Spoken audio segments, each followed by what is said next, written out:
আজকে এখানে যে আপনার খাল খননটি দেখতে আসলাম আমি, এটা হচ্ছে মাননীয় প্রধানমন্ত্রী অগ্রাধিকার প্রকল্পের একটি অংশ। আমরা 180 দিন কর্মসূচির মধ্যে এটা বাস্তবায়ন করছি।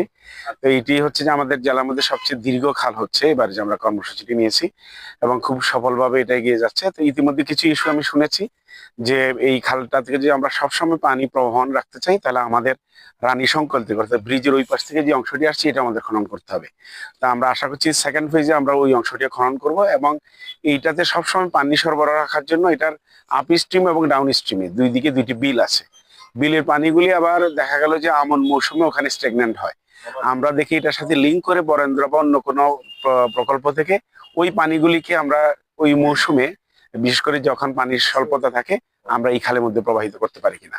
আর দুই পাশের যারা জমি, এখানে যদি বৃষ্টি বা অন্য পানি স্টেগন্যান্ট যাতে না হয়, সেই জন্য আমরা এই খালের পাশে কিন্তু ওই যে পাইপ থাকবে, আপনার পানি পাইপ থাকে, এই পানিগুলা খালের মধ্যে চলে আসবে।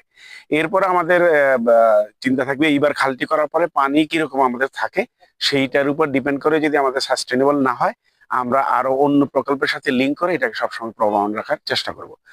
আর একটা হচ্ছে যে আমরা এই খালের দুই পারে কিন্তু আমরা বৃক্ষরোপণ করব। না, এখানে আসলে সুইচ গেট সিস্টেম কাজ করবে আমার মনে হয় না, কারণ এখানে পানির প্রবাহ তো ওই রকমটা নাই।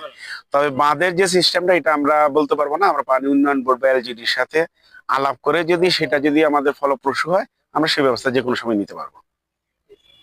ঠিক আছে।